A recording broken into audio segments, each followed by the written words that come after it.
날씨가 많이 선선해졌죠. 많이 선선해졌는데 반면에 이제 이렇게 갑자기 날씨가 이렇게 바뀔 때는 환절기라 다들 건강들 조심하셨으면 좋겠습니다. 전 지금 감기만 온 게 아니라 또 다른 것도 와서 지금 되게 몸이 힘들고 고통스럽습니다. 그런데 여러분들도 몸을 잘 관리를 하셔서 또 이렇게 또 막 밖에 나가셔서 하시는 일들도 잘 감당하셔서 건강하게 주의 일들을 감당하시는 저와 여러분 되시기 바랍니다. 조선시대의 효정, 숙종 때의 명의이자 우의정을 지낸 허목이라는 사람이 있어요. 근데 이 허목과 또 유명한 학자요 정치가인 송시열이라는 사람이 있는데 이 두 사람이 서로 친한 것 같은데 또 한편으로는 굉장히 당파 때문에 당파 싸움이 굉장히 또 조선시대 때는 또 있었잖아요. 이 당파 싸움으로 인해서 서로 원수같이 반목하고 지냈었습니다. 그러던 중에 송시열이 중병을 얹게 됐어요. 중병을. 그래서 송시열은 정적이지만 허목이 아니면 내 병을 고칠 사람이 없다라고 하면서 허목에게 사람을 보냈습니다. 그러니까 자기를 고칠 수 있는 어떤 그런 그 약을 지어서 보내라는 그런 의미를 있었죠. 허목은 미소를 띠면서 약 처방을 써줬는데 그 약 처방에는 극약들, 아주 극한 약들만 섞어서 다려 먹으라는 그런 처방이었습니다. 이 처방을 받아든 사람들은 이 허목을 굉장히 나무랬고 또 타박을 했어요. 어떻게 그럴 수 있냐라는 거죠. 그런데 사실 이제 이 허목이 이렇게 생각했습니다. 이 처방을 해주면서 송시열이 의심하고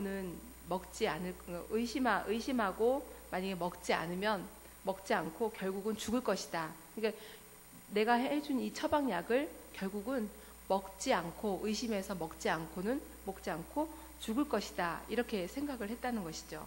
그렇지만 이 송시열은 그 처방된 약을 그대로 지시를 해서 다려서 나에게 가져와라 명령을 했습니다. 그리고는 그 약을 다 남김없이 먹고는 깨끗하게 그 병이 나았다는 것입니다. 그래서 이렇게 송시열이 완쾌되자 그 원수 같았던 허목은 송시열의 그 대담성을 굉장히 찬탄했고 송시열은 또 허목의 도량에 굉장히 감탄했다는 그런 이야기입니다. 이처럼 만약에 송시열이 허목을 신뢰하지 않았다면 그 송시열은 그 중병에서 죽음으로 이어졌을 것입니다. 그러나 또 송시열은 또 이 허목의 실력을 믿고 신뢰했기 때문에 병을 이기고 일어날 수 있었던 것입니다. 우리는 이처럼 신앙생활을 하면서도 신뢰하지 못해서 내 감정, 내 생각, 내 상황 이것으로 인해서 판단하고 또 행동하는 그런 경우가 굉장히 많습니다. 이것은 믿음이 없다는 거죠. 믿음이 부족하거나 없다는 것인데 이것은 나아가면은 하나님을 신뢰하지 못한 그런 태도와 행동이라고 볼 수가 있습니다. 오늘 우리가 함께 읽은 본문에서도 믿음의 본질에 대해 생각하게 하는 그런 이야기 2개가 등장합니다. 여기는 또 2개의 본문 안에 2 인물이 나옵니다. 2 인물은 그 예수님을 대하는 태도를 통해서 또 우리는 예수님을 어떻게 바라봐야 하고 어떻게 신뢰하는지에 대해서 말씀을 나누어 보려고 합니다. 오늘 본문에 등장하는 한 사람은 야이로라고 하는 회당장이며 또 다른 한 사람은 12년 동안 혈류증을 앓고 있는 한 여자입니다. 이 2 사람은 서로 다른 문제를 안고 있어요. 서로 다른 문제를 안고 서로 다른 방식으로 예수님께 나왔다는 것입니다. 그리고 예수님께서 이들의 문제를 해결해 주시는 방식도 서로 달랐습니다. 어떻게 달랐고 이들은 어떻게 이렇게 그 문제를 해결했는지 우리가 함께 말씀을 나눠보겠습니다. 그렇지만 우리가 이런 다른 방법, 다른 문제이지만 서두에서 말씀드린 것 같이 이들은 믿음이 무엇인가, 또 신뢰한다는 것은 무엇인가, 또 어떻게 하면 또 진실되게 신뢰할 수 있는가, 또 신뢰했을 때는 어떤 결과를 얻을 수 있는가, 이런 것들을 우리에게 가르쳐주고 있다는 것입니다. 야이로는 회당장입니다. 그런데요, 회당은 어떤 곳이라고 제가 저번에 한번 말씀드린 적이 있는데 어떤 곳이라고 말씀드렸습니까? 회당은 유대인들이 집회를 하는, 예배를 드리는, 말씀을 나누는, 또 기도를 하는 또는 재판을 하는 그런 곳으로 모임의 장소입니다. 지금으로 말하면 어떻게 보면은 성전과 비슷한 곳이죠. 그런데 이 야이로는 그 회당의 회당장이에요. 그러니까 유대 공동체에서는 굉장히 존경받고 또 이렇게 주목받는 그런 인물이죠.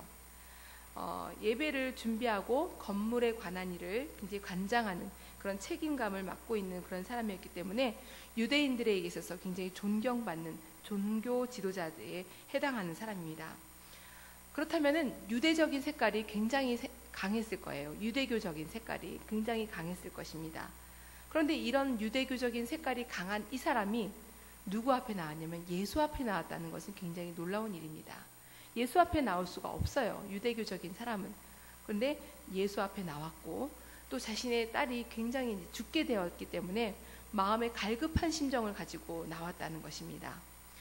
그리고 또 뿐만 아니라 이 사람이 그냥 나온 것에서 간청하는 모습에서 끝나는 것이 아니라 엎드렸어요. 예수님 발 앞에 엎드려서 굉장히 아주 자신을 극한 그런 겸손한 모습을 보여주면서 예수님을 신뢰하는 그런 경의를 표하는 그런 모습을 보여주고 있습니다.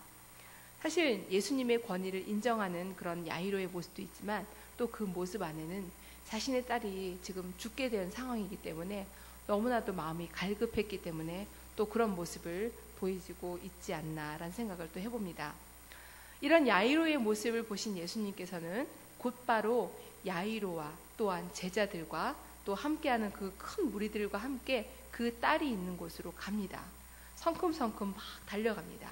그런데 그때 많은 무리들이 예수를 따르고 예수의 인기는 말도 못하게 그 넘쳐나는 그런 모습을 볼 수 있는데 이런 상황 속에서 많은 사람들이 있었기 때문에 예수님이 밀치고 밀리고 막 이런 상황이에요. 이런 가운데서 어떤 느낌 하나를 받게 됩니다. 예수님은. 근데 그 예수님의 그 느낌은 무엇이냐면 자신의 몸에서 뭔가가 이렇게 빠져나가는 그런 느낌을 받은 거예요.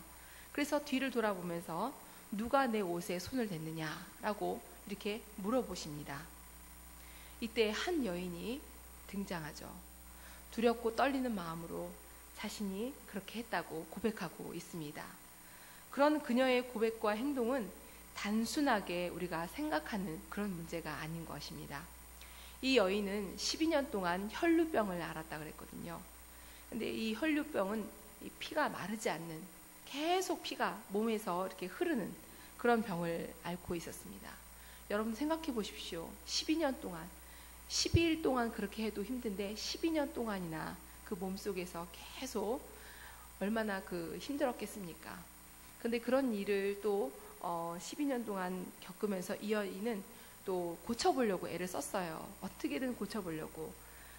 이 여인이 이렇게 고치기 위해서는 또 의원을 찾아갔어야 되는데 이 의원을 찾아갔다는 거는 또 이 여인이 또 뭔가 좀 부자였던 것 같습니다. 돈을 좀 쥐고 있었던 것 같아요. 그래서 많은 이 병에 의해서 전문적이라는 모든 사람들은 다 찾아갔어요. 그렇지만 어느 누구에게서도 다 고침받지 못했고 오히려 가지고 있던 모든 돈을 다 허비하고 또 그 12년의 세월 동안 이것으로 인해서 굉장히 막 정신적으로 육체적으로 고통 가운데 있었고 모든 것을 다 소진한 상태였다는 것입니다. 그리고 그녀에게 남은 것은 시간과 물질을 허비한 이로 인해서 괴로움만 남게 되었다는 그런 말씀이 오늘 본문에 있습니다. 이 여인은 어떤 사람에게도 고칠 수가 없게 되었기 때문에 모든 희망과 모든 치료를 다 포기하고 있었을 것입니다. 당시 이 여인은 부정한 여인으로 이렇게 취급받았어요. 부정한 여인. 이것은 레위기법에 대해서 우리가 레위기를 읽은 분들은 아시겠지만 레위기법에 따르면은 피를 흘리는 것은 부정한 것으로 취급받습니다. 그래서 정결법적인 문제로 부정한 여인으로 취급받기 때문에 여인은 소외당하고 그리고 또 많은 사람들과 저희 가까이 할 수가 없고 또 이 여인의 손을 대는 사람들은 또 같이 부정한 사람으로 취급되기 때문에 어느 누구도 이 여인 앞에 옆에 가까이 올 수가 없었던 것입니다. 그래서 이 여인은 굉장히 힘든 그런 생활들을 그런 삶을 거쳐왔습니다. 결국은 이 질병이 개인적으로나 사회적으로나 영적으로나 버림받을 수밖에 없는 그런 질병을 이 여인이 가지고 있었던 것입니다. 지금 이 질병을 가지고 있다면 다 고칠 수 있었을 것이에요. 그렇죠? 그런데 이 여인은 지금 이 본문의 상황에서는 너무나도 안타까운 그런 상황에 있어서 아주 자유하지 못했던 그런 상황을 우리가 볼 수 있습니다. 자, 그렇다면 이 여인이 예수님의 옷가에 손을 댄 것은 아주 큰일 난 것입니다. 부정한 여인이니까요. 부정한 여인인데 감히 예수의 옷에 손을 댔으니 굉장히 큰일 난 거죠. 그러니까 이 여인은 굉장히 지금 두려운 마음, 떨리는 마음밖에 없을 것입니다. 그래서 죽을 각오를 하고 이 옷을 댄 그 사람이 자신임을 밝히고 있을 뿐만 아니라 자신의 상태와 이런 상황에 대해서 예수 앞에 낱낱이 다 고백하고 있는 것입니다. 왜냐하면 자신이 이렇게 힘든 상황에 놓여 있지만 어떻게든 내가 죽으면 죽으리라 하는 그런 마음으로 이 예수님의 옷가에 손을 댄 것입니다. 고치면 감사한 거고 고치지 못하면 내가 부정한 여인이라 이때까지 취급받았지만 죽기까지밖에 더 하겠느냐라는 이런 필사 각오로 이 여인은 손을 댔던 것이죠. 그런데 참으로 놀라운 것은 예수님 앞에서 모든 망신을 당하고 또 오히려 또 부정한 여인으로 취급받아서 이렇게 사람들이 끌어내거나 이렇게 될 줄 알았는데 오히려 이 여인은 질병으로부터 자유해졌고 또 그 병의 근원이 말랐다 그랬어요. 말랐다고. 그러니까 치유받은 거죠. 말랐다라는 것은 무엇이냐면 이 혈이 그쳤다는 것을 의미합니다. 여러분, 그 나무의 뿌리가 마르게 되면 어떻게 됩니까? 나무의 뿌리가 마르면 줄기며 잎사귀며 모든 이 나무는 죽을 수밖에 없는 거잖아요. 그런 것처럼 이 여인이 그 혈의 근원이 말랐다. 그 근원이 말랐다는 것은 그 가장 기초가 되는 병이 시작되는 그 부분이 완전히 다 해소가 됐다라는 거죠. 결국은 그 질병은 질병이 죽어나간 거니까 오히려가 아니라 그로 인해서 오히려 건강해진, 자유해진 그런 모습으로 변해졌다는 것이죠. 그래서 병의 근원이 치유된 것입니다. 뿐만 아니라 이 병으로부터 자유해지고 노임을 받았을 뿐만 아니라 예수님의 목소리가 너무나도 따뜻해요. 예수님은 어떻게 말씀하십니까? 내 믿음이 너를 구원했다. 내 믿음이 너를 구원했다. 이렇게 말씀하셨을 뿐만 아니라 또 너는 평안해질 것이다. 그리고 건강해지거라 라는 이런 말씀으로 예수님께서 그녀를 돌려보내십니다. 그런 이런 상황 가운데서 또 다시 야이로가 나옵니다. 지금 병을 치유하는 두 가지 이야기이지만 이 이야기가 지금 야이로와 야이로 사이에 혈류병을 앓는 이 여인의 이야기가 끼어 있는 거예요. 그러니까 두 내용이지만 이야기와 이야기, 야이로와 야이로의 이야기 사이에 지금 혈류병이 앓고 있는 이 여인의 이야기가 끼어 있습니다. 그럼으로 인해서 두 가지 이야기는 서로 다른 해석을 하고 있어요. 어떻게 해석을 하느냐면 지금 야이로는 또 마음이 급해요. 지금 이 상황에서 야이로는 마음이 급합니다. 지금 자신의 딸이 죽게 되었다는데 예수님은 지금 자신의 딸을 좀 고쳐주셨으면 좋겠는데 예수님께서는 걸어가시던 발걸음을 멈추고 부정한 여인과 말씀을 나누시니까 지금 걱정이 되는 거예요. 자신의 딸이 좀 고침을 받았으면 좋겠는데 시간이 없는데 지체할 시간이 없는데 계속 예수님은 그 여인과 이야기를 하고 있으니까 내 딸은 지금 죽게 되는데 어떻게 하나 지금 걱정하고 있는 그런 상황인 것입니다. 이때 회당장에 사람들이 마침 와요. 그러면서 딸이 이미 죽었다고, 딸이 이미 죽음에 놓였다고 지금 선생 예수님을 더 이상 괴롭히지 말라는 그런 비보를 들려줍니다. 사실 이들의 말투는 어떻게 보면 예수님을 비웃는 그런 말투이기도 합니다. 이미 아이가 죽었으니 더 이상 희망이 없는데 예수님을 오라가라 하느냐, 예수님을 더 이상 의지할 필요가 없다라는 그런 비웃는 투로 얘기를 하고 있는 것입니다. 그런데 이때 예수님의 대답은 좀 더 놀랍습니다. 눈 하나 깜짝하지 않고 두려워하지 말아라, 두려워하지 말고 믿기만 하라 라고 이렇게 하십니다. 여러분이 야이로라면 어떻게 했습니까? 지금 내 자식이 죽어가고 있어요. 빨리 가서 예수님께서 그의 머리에 손을 얹으면 나을 것 같은데 지금 그 앞에서 지금 다른 여인을 고치고 있고 또 그것 때문에 지금 시간을 자꾸 허비하고 있어요. 자신의 지금 딸은 지금 죽게 생겼는데 그럼 여러분들이라면 어떻게 하겠냐는 것입니다. 그런데 이런 상황 가운데서도 지금 회당장은 지금 마음이 두렵고 지금 어떻게 해야 할지를 모르는 그런 상황에 있습니다. 회당의 사람들이 전해오는 비보에 두려운 마음을 안고 있는 야이로는 너무나도 서운한 마음이 앞섰을 것입니다. 혈루병의 그녀와 이야기하시지만 않아도 빨리 자신의 딸을 고치러 오시게만 했어도 자신의 딸이 나았을 텐데 이제는 다 끝났다. 예수님을 더 이상 기대할 것이 없다라는 그런 생각이 들었을 것이라는 겁니다. 그러니 이제 점점 더 절망 속으로 들어갈 수밖에 없을지도 모르는 그런 상황인 것입니다. 그런데요, 우리는 여기에서 다시 희망을 볼 수 있다는 것입니다. 다시 혈루병을 앓다가 그녀의 믿음으로 새로운 생명을 가지게 된 그 현장으로 다시 한번 가보려고 하는데요. 그 희망의 상황을 볼 수 있는 것은 바로 이 부분입니다. 다시 우리가 지금 다시 여인의 모습을, 여인을 고쳤던 그 현장으로 가보려고 하는데, 야이로는 그 현장에 함께 있었거든요. 예수님의 제자들도 함께 있었고요. 사람들을 피하여서 외롭고 병들어 있는 이 여인이 이 문제를 어떻게 처리해 나가는지를 방금 지금 이 야이로도 봤거든요. 목격을 했습니다. 그런데 그 목격을 했음에도 불구하고 처음에 예수님만 있으면 우리 딸이 고침받을 것이다 라는 그 믿음이 지금 그 믿음과 그 신뢰가 야이로는 지금 잃어가고 있는 상황이에요. 지금. 그렇지만 예수님께서는 야이로에게 어떻게 얘기하시냐면 믿음을 잃지 말라고 말씀하십니다. 그렇기 때문에 우리는 희망이 있다는 것이죠.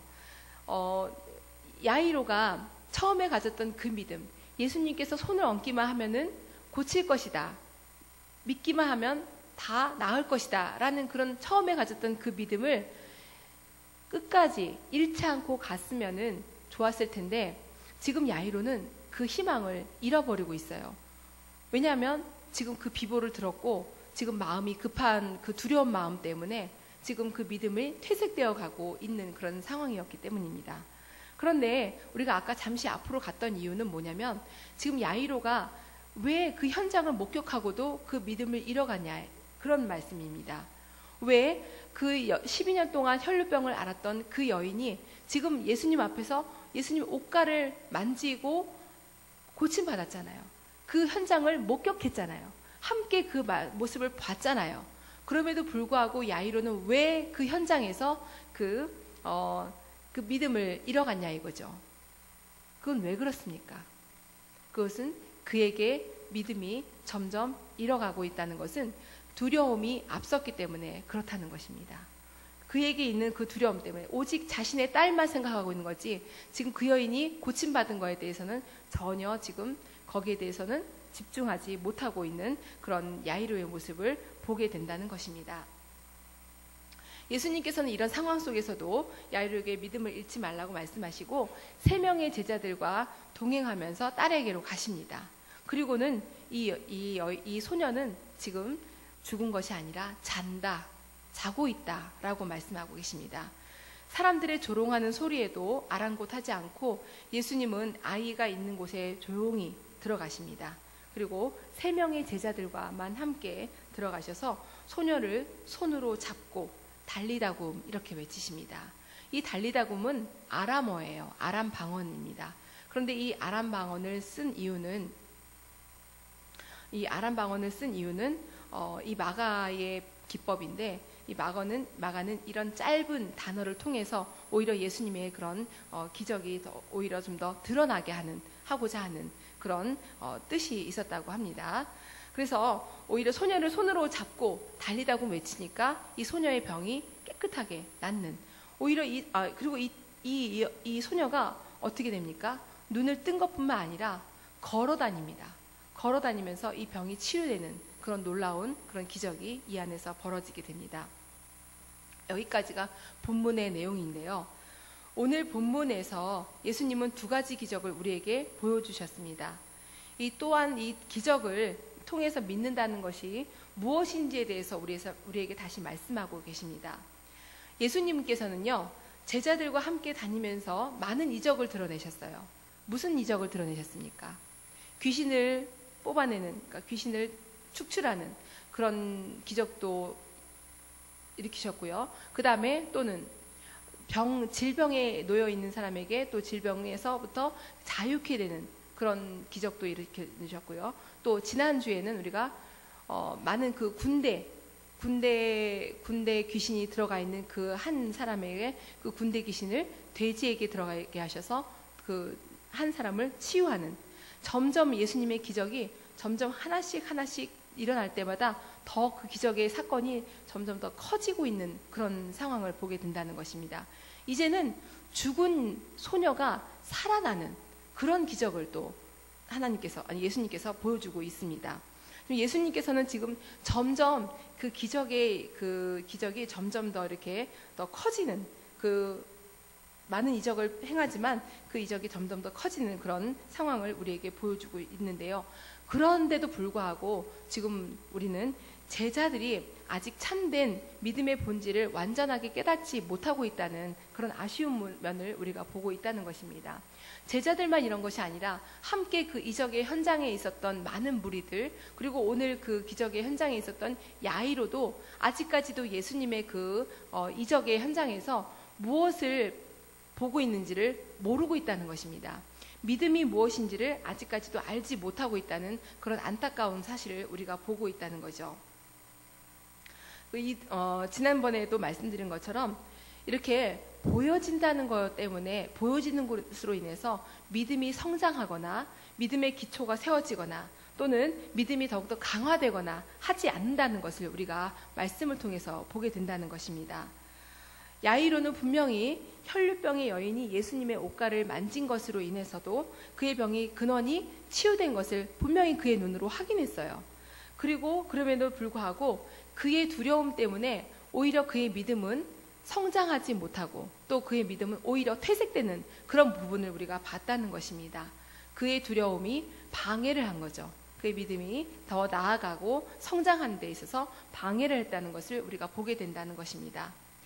또한 종교 지도자라고 해서, 종교 지도자라는 그런 위치에 있다고 해서 믿음이 성장하거나 또 믿음이 또 견고하다거나 하는 것을 발견할 수가 없다는 것을 우리가 보게 된다는 것입니다. 여러분, 믿음장이 어디인지 아십니까? 믿음장? 히브리서 11장에 있습니다. 11장의 1절의 말씀처럼 믿음은 바라는 것들의 실상이요 보이지 않는 것들의 증거라고 했습니다. 이처럼 믿음은 보여지는 것에 있는 것이 아니라 보여지지 않는 것, 즉 눈으로 식별할 수 없는 것들의 실체를 마음의 눈으로 보게 하는 것이 믿음이라는 것입니다. 이것이 참된 믿음의 본질입니다. 오늘 우리가 두 가지 상황을 통해서 볼 수 있는 것은 예수님이 대하는 상황도 달랐어요. 예수님은 그냥 무리 안에 그냥 걸어가시기만 했는데 혈루병 여인은 예수님의 옷가만 만지고도 그 병이 나았습니다. 그런데 야이로는 어땠어요? 예수님이 직접 오셔서 그 머리에다가 안수해 주기를 바랬거든요. 그 안수해 주기를 바랬어요. 그런데 여러분이 오늘 우리 마가복음에서는 여기 이미 나와 있지는 않지만 다른 복음서에서는 그 백부장 하인의 그런 이야기를 여러분들이 들으신 바 있을 것입니다. 백부장 하인은 어떻게 했냐면, 백부장 하인을 고칠 때는 주님 직접 오시지 않고 말씀만 하시옵소서, 말씀만 하셔도 그 우리 하인은 낫게 될 것입니다. 바로 이런 것이 믿음이라는 것입니다. 직접 가서 예수님의 손을 통해서 꼭 만져야지만 낫게 됩니다 라는 이런 믿음이 아니라 말씀만 하셔도 낫게 될 것입니다 라는 바로 그런 것이 믿음이라는 것입니다. 꼭 눈으로 봐야 되고 꼭 손으로 만져야 되고 함께 있어야지만 그 병에서 노임을 받고 모든 문제에서 해결을 받는 그런 생각이 아니라, 그것보다 더 나은 믿음은 무엇이냐면 보이지 않지만 마음으로 믿는 것, 마음으로 기대는 것, 마음으로 또한 의지하는 것, 바로 이런 것들이 바로 믿음의 실체고 이게 믿음의 본질이라는 것입니다. 그러니까 영적인 눈으로 하나님의 약속들을 바라보면서 믿으면서 기대하는 것, 바로 이게 믿음의 본질인 것이죠. 그런데요, 오늘 이 야이로의 마음 안에 두려움이 가득해서 믿음을 놓쳤던 것처럼 사단은 기묘한 방식으로 믿음의 기초가 무엇인지를 알고 그것을 끊임없이 방해합니다. 우리가 믿음을 찾으려고 하고 그 믿음의 행동을 하려고 할 때마다 사단은 그것이 무엇인지를 알기 때문에 먼저 와요. 먼저 와서 그 믿음의 어떤 행동이라든가 믿음의 어떤 기초를 세워가려고 하는 그런 마당에서 방해를 한다는 것입니다. 끊임없이 그 믿음의 행동을 하지 못하도록, 믿음의 경지 안으로 들어가지 못하도록 방해를 한다는 것입니다. 근데 우리가 그것을 알지 못한다는 것이 문제예요. 사람들은 그것을 깨닫지 못한다는 것에 문제가 있다는 것입니다. 그런 안타까움이 바로 우리 안에도 있습니다. 우리 안에 두려움, 우리 안에 어떤 그런 힘든 것, 이것들을 조금만 견디면서 그 약속의 믿음의 약속을 조금 더 기대하면서 하나님께서 이렇게 해주실 거다. 하나님께서 나를 고쳐주실 거다. 하나님께서 언젠가는 나에게 이런 뜻을 표현하실 거다. 이 약속을 지켜주실 거다라는 어떤 그런 믿음 안에서 조금 더 기대하면서 하나님을 의지하며 나아가면은 될 텐데 그 안에 두려운 마음이 먼저 우리 안에 찾아와서 우리를 힘들게 한다는 거죠. 그렇기 때문에 그 방해로 인해서 우리가 믿음의 경지 안에 좀 더 들어가고 좀 더 성장하고 좀 더 강화하는 데 있어서 계속 방해함으로 인해서 우리가 나아가지 못하는, 항상 그 자리에 머물러 있게 된다는 그런 것입니다. 그래서 참된 믿음이 무엇인지를 다시 한번 우리가 말씀을 통해서 배웠는데, 믿음은 무엇입니까? 위험을 무릅쓰는 것입니다. 이 여인처럼 위험을 무릅쓰고 죽으면 죽으리라 하는 그런 각오를 가지고 주님 앞에 나가는 거예요. 믿음은 그럴 때 생겨요. 이 여인은 모든 것을 소진하고 모든 것을 잃어버린 그 상황에서 하나님만 바라볼 수밖에 없는 그런 상황까지 오게 된 거예요. 예수님의 그 옷가만 만져도 낫겠지라는 그런 믿음을 가지게 된 것은 그녀가 정말 벼랑 끝에 세워졌기 때문에 그것이 가능했다는 것입니다. 그래서 우리에게는 때로는 이런 어려움과 벼랑 끝에 서울 수밖에 없는 그런 상황으로 하나님께서 우리를 밀어내실 때가 있습니다. 그런데 그때 우리는 무엇을 바라봐야 됩니까? 두려움 안에 서 있는 것이 아니라 오직 예수님만 바라보고 나아가야 한다는 것입니다. 이것이 참된 믿음의 본질이라는 것이죠. 바로 이 혈루병의 여인이 바로 그렇게 했다는 것입니다. 그런 각오와 행동, 포기하지 않는 믿음, 그리고 약속, 이것을 버리지 않고 기대하면서 나가는 것, 바로 그것이 믿음의 본질이고, 우리가 그 믿음을 가지고 나아갔을 때는 하나님께서 우리에게 약속하셨던 것을 반드시 받게 된다는 것입니다. 오늘 믿음에 대한 이야기를 하지만 이 믿음에 대한 것을 너무나도 잘 알고 있지만 사실은 딱 믿음을 지켜야 하는 그 순간에 오면은 다 잊어버려요. 걱정밖에 안 돼요. 두려움밖에 안 돼요. 여러분 그런 경험 하시지 않으셨습니까? 지금도 아마 그러고 계실걸요? 딱 힘이 들고 어려운 상황이 오면 이걸 어떻게 해야 될지, 어떻게 이것을 이겨나가야 할지 아마 여러분들도 벼랑 끝에 서 있는 그런 마음으로 두려움과 조바심과 또 힘든 그런 마음이 아마 여러분들을 먼저 찾아올 것입니다. 걱정하지 마, 하나님이 함께 하실 거야 라는 그런 믿음의 마음보다는 먼저 두려운 마음이 우리들을 먼저 찾아온다는 것입니다. 그런데 그것을 잘 견디지 못하고 그것을 먼저 포기해버리고 내가 먼저 일해요. 내가 먼저 나가서 뭔가를 수습하려고 그래요. 내가 먼저 나가서 뭔가를 해야지만 될 것 같은 그런 상황에 우리가 항상 서 있다는 것입니다. 야이로와 같은 그런 모습이죠. 그렇지만 혈루병의 여인, 이 여인처럼 그 정말 뭔가를 기대하면서 손만 대기만 해도 예수님께서 고쳐주실 것이라는 그런 마음, 그런 기대하는 마음이 있다면 우리가 기도하고 있어도 기도하면서 하나님을 의지하면서 의심하지 않고 그렇게 있을 때는 우리의 그 믿음의 행동과 우리의 믿음에 대한 신념 때문에 하나님께서는 우리의 약속된 그 모든 것들을 지켜나가시고 아마 이행해 주실 줄 믿습니다. 우리가 여기에서 해야 될 것이 바로 그것입니다. 예수님께서 우리에게 악을 물리쳐 주시고 겸손하게 사랑을 베푸시는 그 사랑의 권세를 우리에게 베풀어 주셨는데, 거기에다가 우리의 믿음이 더해진다면 바로 우리에게 있었던 그런 모든 어려운 상황들은 우리의 믿음 때문에 또 예수님의 그 사랑의 권세로 인해서 다 해결된다는 것입니다. 이 모든 일들은 믿음에서부터 출발하는 것입니다. 여러분들이 그 믿음이 참된 본질이 무엇인지를 알게 되었으니 이제부터는 두려움으로 먼저 나가는 것이 아니라 먼저 그 약속된 그 약속을 믿고 하나님께서 나와 함께 하실 것이라는 그 믿음, 그 혈류병의 여인과 같은 그 믿음으로 나아가시기를 부탁드립니다. 그래서 정말 벼랑 끝에 서 있는 그런 우리의 그런 삶일지라도 그때 주님만 바라보고 주님만 의지하고 나감으로 인해서 여러분과 저는 승리하는 그런 삶을 살게 될 줄 믿습니다. 절대로 예수님의 사랑의 권세 앞에서 두려워 떨지 마시기 바랍니다. 힘들어하지 마시기 바랍니다. 오직 주님의 말씀만 붙잡고 나가시고 주님이 나와 함께 하실 것을 믿고 나가셔서 반드시 승리하시는 저와 여러분들이 되시기를 주의 이름으로 축원합니다.